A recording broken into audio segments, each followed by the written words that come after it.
I love, by the way, the mission. I love the enablement it's providing. Firstly, I think it's a brilliant concept, and no longer concept. I think it's coming to fruition, right? So Yeah.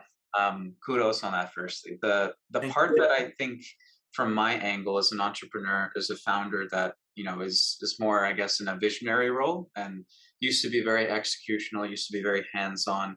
Now I'm focused on things like sales, partnerships, right? It's relationships at the end of the day, as you would know as well, right?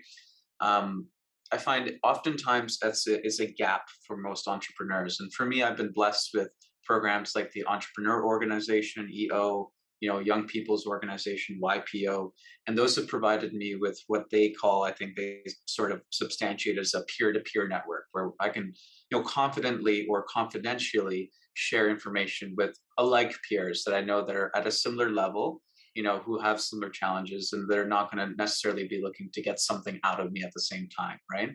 And that's one piece of value that I feel, if there's something there on your roadmap or something that you plan to enable something of that nature. Yeah. And I guess second part of that question would be is how do we control for the validity of some of those, people that participate? Like there's a big fire hose effect, as you would notice with other sides of the business, like contractors, but equally so, Yeah. everyone wants a piece of someone's success, right? And I find it's very hard to weed out the bad actors versus the people that genuinely want to help coach you, mentor you, take you to the next level. Any thoughts around that, Barry? Yes, and both have been thought through. So I'll start with the first. So we're starting with capital solutions first because we need to have the network effect to be able to really realize the vision, which is why we got the 3-year plan. So what's happening here to start out with is funding and capitals first because it's a major hurdle, and that will start to attract the initial growing base for us to basically create the roots and the fundamental foundation. By then creating the marketplace next, it's creating automatic engagement because now you're getting sales and deal flow. Now, once that's established, though, the bigger issues are now finding advisors, finding coaches, finding the right staff that you need.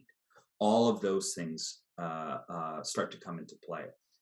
The algorithms that we've created, which is going to lead into the answer of your second question, are the ones that are creating those matches so that you can find the right advisors from that person that's been involved in your industry, is considering themselves semi-retired, and they're available for coaching, they're available for mentoring, they're available to join your board, whatever it might be. So we can create those matches.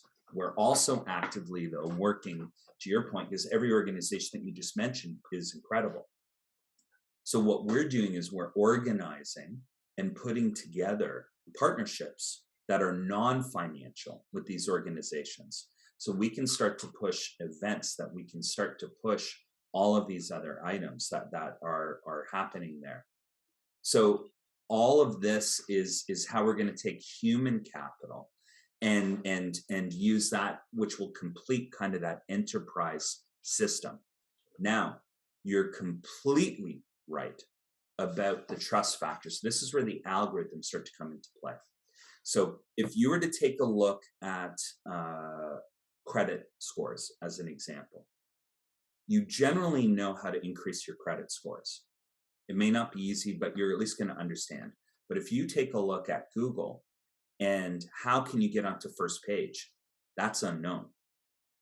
What we're doing is we're going to create almost the equivalent of a credit score, which gets into the validity, the trust factor. But that's going to be known. And how that's going to work is, and this is going to take time. So it's going to be network generated, and it's going to be based on participation and contribution. So as people are rating one another, as people are rating companies, as people are engaging more with the ecosystem, what's going to happen is that's going to increase your own personal rating and act as a trust verifier. Because you're now going to know that X amount of people have validated when you've said, I'm good at this. Other people have said, yes, they are. When people are going to indicate that these are the experiences that I have, they're going to say, yes, that they are. Or they're going to say, no, that they aren't. So that equivalent factor is now going to start to come into being. Further to that, What's now going to happen is this: you're going to have a scenario where you've got individuals who are also going to get matched now based on that feedback. Because part of people rating, we're going to understand, for me, who's coming from an advertising background, I'm going to be in a situation where the kind of art director that I'm going to rate as an 8 or a 9 or a 10 is going to be different than, say, somebody that's running a small business.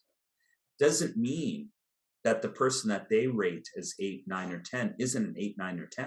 It was an 8, 9, or 10 based on their needs, based on their cost, based on what their expectations were. So we will, in time, start to learn that even when you have somebody saying, I'm looking for an art director, well, when Barry is looking for an art director, who I'm going to see is different than who Mohammed might see or who Jennifer might see based on what they're looking for. So all of these things start to play a factor as we expand into not just creating the trust verification, but actually helping us to create better matches. I really like that, Barry.